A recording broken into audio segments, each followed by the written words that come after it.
the weekly feed. Kyle, Meredith, Broken Bells, James, Brian. How's it going, guys? Going well. Yeah, it's nice to see you guys back again. And I know there was a bit, there was all the explanation during the first album, like, hey, we're a band. No, seriously, we're a band. No, really, we're a band. Whatever a band is. Yeah, but now it's like kind of like proof. Now, okay, we trust you. You're a band. That's nice. So welcome back. Thank you. And after the disco, this really great, really creative record, very sad record, I think. Yeah. I don't know. I've been reading up on it and everything. I guess is it a concept album? I kind of wondered about that. I mean, was that in your head? I mean, we just sat and wrote songs. Yeah. We didn't have like an overarching theme at first. Maybe we sort of superimposed a theme on the songs that we had gathered. I mean, I think anytime you have two people who just kind of sit and do something for months at a time, when it's done, it's like it by itself is a concept. Yeah. It's just like what would happen if you did this, and then so they came from similar places, but concept album. Probably way down the road, we could look back on it as that, but we didn't put it together like that. When you think of Pink Floyd's concept albums, it's definitely not. Those definitely planned out, and I guess it's because, and I'm sure the artwork and the imagery has a lot to do with it. But there is a sound that kind of, there is that thread of music that kind of ties it all together. But there's also the imagery and the lyrics, and I think everyone's settled on this is a sad space epic that's going on. Yeah. That's kind of, we'd like people to think that, yeah. That feels good. No, because I read there was conversations going on, right, about, I don't know, what is it, like the future? Is that correct? Yeah, you guys were kind of discussing sci-fi and the future and all of that? It's kind of strange how that evolved. I mean, what was that night up at the observatory, and we just kind of hanging out, started talking, and then it became sort of an idea maybe for a video. And that was even on the first record. Right. That was just kind of the way it was visualized, because we didn't even really have a name at that point, I don't think. Right. Or maybe we had just gotten the name together, but we had already recorded a lot of the music.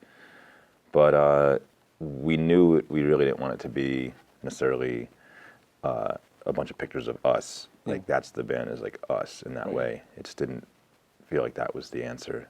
I think when we were up there at the observatory and all that kind of space sci-fi thing, just to be really broad about it, kind of seemed to make sense. And we just kind of, once we started down that direction, it kind of just stayed with it, even on to the next record and everything. Yeah, that's the great stoned conversation right there. Stoned conversation. Let's talk about the future, man. Yeah. And if I look at that, what I've decided is if the future is anything like I get from a Broken Bells album, then it is full of lots of minor notes. The future is full of lots of minor notes and sad spacemen.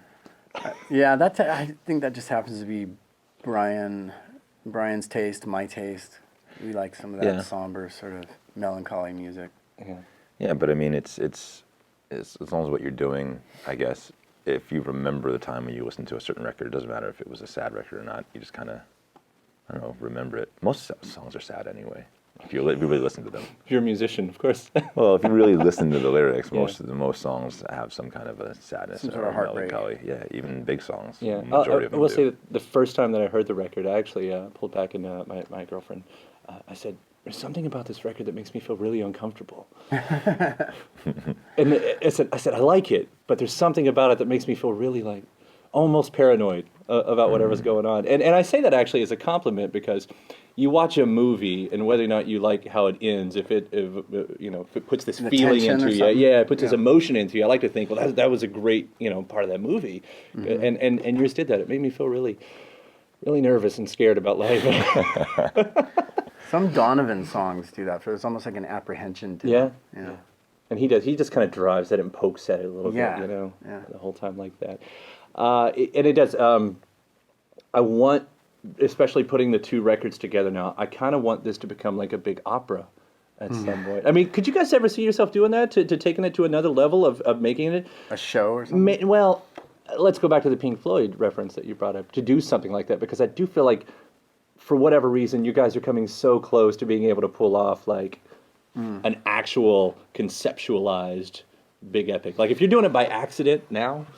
Yeah, it could be kind of cool. I mean, who knows? Yeah. I mean, the visual side of things is really important, and we're really getting our heads around that right now. So the next thing could be even more that way. what bringing the orchestra in too. I mean, I guess it's got to be a big part in that because That would be really fun. yeah. actually. I mean, and you guys have strings. You worked with a bit of an orchestra on this record, right? Yeah. I thought what a tricky thing it is to write with an orchestra and not make it soft rock. Well, the parts were done, kind of done as synthesizers and, fake strings and things like that.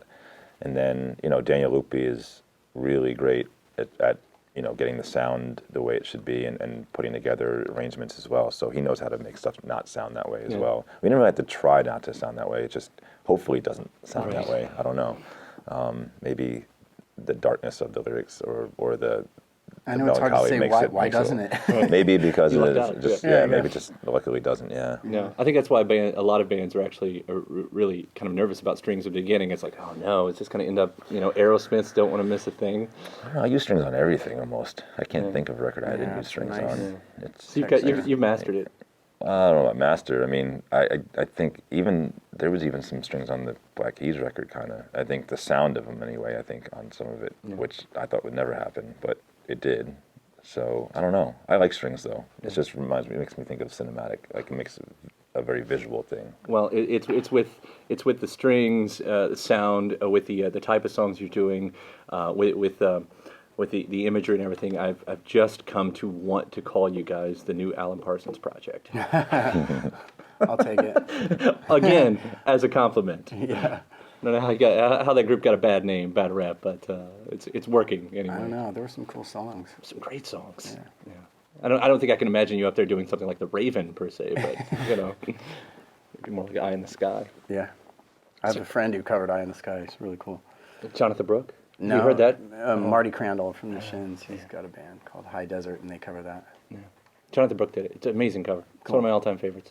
And speaking of name-dropping other artists, and going back to my first impressions, so Holding On for Life comes on, and I sat for a couple days going, it reminds me of something, And it turns out it's Michael McDonald's Keep On Forgetting.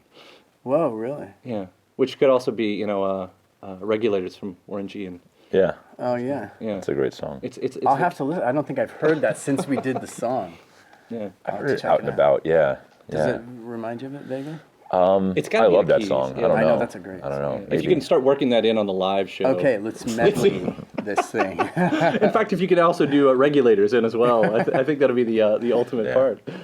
That's cool. yeah. That's cool. I'll take it. Pinpointing one of your songs, that's really interesting. And I think I'm taking it out of context here. Remains of Rock and Roll. Doesn't seem to be a big statement about rock and roll, but at the same time, calling a song that is kind of making a grand statement on maybe the state of rock and roll, or that's how I'm taking it. Anyway, I mean, do you have that issue with... Sort of. I mean, is this way the I old man picture- issue of kids these days, or... I don't know. The way I picture that song is it's like some relationship, and they're just dumping their Right. lives and they're heading out. Right. And it's through this landscape of today where, it's whatever romantic vision that there was for rock and roll and stuff is sort of crumbling, and that's sort of the world that they're heading out into. And metaphorically with themselves too. I mean, like kind of the idea of you think love is this thing, and then you go through it, and then you have what you have left of actually Disillusionment. Yeah. And both of those things you kind of find them out. I seem to be finding those out both at the same time. I mean, is that kind of a concept of you guys growing up and having your own romantic image of rock and roll, and then being in successful groups and everything, and being like, it is the waiting around, it is this and that? I mean, because I also see a problem that I've gone back and forth on with how artists present themselves today.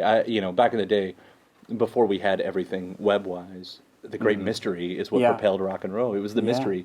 I mean, even if they were dicks, I know. you it didn't kind of sucked, and it was kind of cool. Yeah. That there was this sort of distance between the audience, and that was kind of what the punks rebelled against and all that, right? Yeah. I don't know. It's a big conversation to have, I guess. But nevertheless, that song, to me that was the idea. Right. Yeah. Well, you guys are doing a good job of and not to bestow anything on you, but there's still that separation. Like, not all artists have that, but I don't know. There is an air of mystery in the old ways to what you guys do, and I don't know if that's something you exercise purposefully, or to say I'm not just gonna, Yeah, I think I have a tendency to be more candid than Brian, so maybe we strike a balance. Depends on how much I've had to drink too. I can be very candid. That's true. Welcome to Bourbon Country, sir. Yeah. It should be a fun night for Yeah. you. Yes, I think so. As far as the production goes on this, I mean, I don't know if you'd say that's your day job. You know, that's one of your big talents. You are a producer. You're a super producer. But there's a bit of a danger about self-producing, isn't it? I mean, has it Yeah, ever been the but- thought of like going out and bringing in a third party for something like that? I've thought about it actually on this after this last record. I mean, it's. We do them together, really. You know, it's like James could produce if he wanted to, and he does in a way with this. I think that I get relegated. It's my studio, it's my gear, it's my engineers, so it's just And you it's have a helpful. better work ethic. It's just helpful, I think, for him to not have to think about certain things, and I just do it anyway. But it could easily be. Really, it's just kind of us doing it. I mean, I go in the room and play stuff, and James is like, "No, or keep that, or we can turn this up," or we both kind of do that. I think it's just, it's such a weird name and role. It just changes with every day. Right. Forget the project. It just really what producing is so vague, and what people think it is. People think I do so much more than I do, and think I have stuff to do with my hands on things that I have nothing to do with. You know. Again, it's that air of mystery, and you just, as long as you don't admit that, we get to keep propelling. Yeah. I mean. I just see that sometimes when a band has worked with producers the whole time, and then finally they're like, no, we're to a good spot, we can self-produce, you know, there's the loss, and it ends up just being masturbation. You know, for the most part. And I'm not accusing that of you, because I guess it is the work ethic, but it is a dangerous spot when you're like, no, we can take this on ourselves.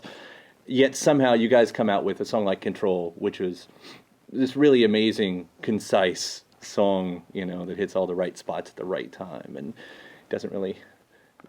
That was the last song we did on the record. Or anything. So. It was the last thing we did. It was very focused. It was like, all right, we're gonna go in for fun and just do this one thing. So we were kind of both concentrated on that. Yeah. But yeah, I think it actually might be a fun idea to do that. You know, but again, what production is very different. The way we work is like it's not. I can imagine somebody in there. I'm already like stumbling. You know, tripping him up on his way to creative things, trying to, you know, go this way or go that way. I don't know. I don't think I'm able to do that, but it might be an interesting idea to try. Yeah. Well, I hate to put you on the I wrong never track. really thought of it very much. Yeah. And don't let me insinuate, Thanks for the because idea. the two albums are fantastic. Oh. And now you're going to do the opposite. Now you're going to work with someone. It's just, man. Should have kept doing it. Well, that's what'll always happen, won't it? Yeah. You should just. I like the old stuff. The fans' anthem right there. Yeah, but I like the old stuff. Luckily, you've only got 2 albums, you know? Right. You're still We're a new still band. doing the early stuff. You're still a baby band. That's true. Have you found it difficult, actually, to break away from to get everybody in on Broken Bells and not Shins, not Danger Mouse, or any of that stuff? Has it been a problem to kind of say, focus, this is a thing right here, and it's not that? I don't Spotlights, I think guess, is so. what I'm getting at. You I mean, know? I think it's so different. The way we do it's so different, and the way it comes out is so different. I don't know. It hasn't been. I don't think it's been a problem. Yeah, from the fans' point of view or anything like that. Oh, I don't know about that. I mean, don't there's know. people who really like Broken Bells who don't like the Shins, you know, and they tell me to my or face. vice versa. You know. Kids are mean. Kids can be so cruel. But that's cool, you know. I mean, that means I think that Broken Bells is very doing different. something right, and there's Yeah. a valid thing here that's separate and different from what Brian does over there and what I do over here. Yeah.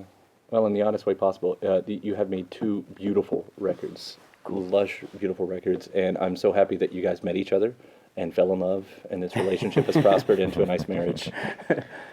Brian, James, thanks so much. Sure. Thank Stopping you. by. Thanks, man. I'll see you guys down the road. All right. Take care. Cool.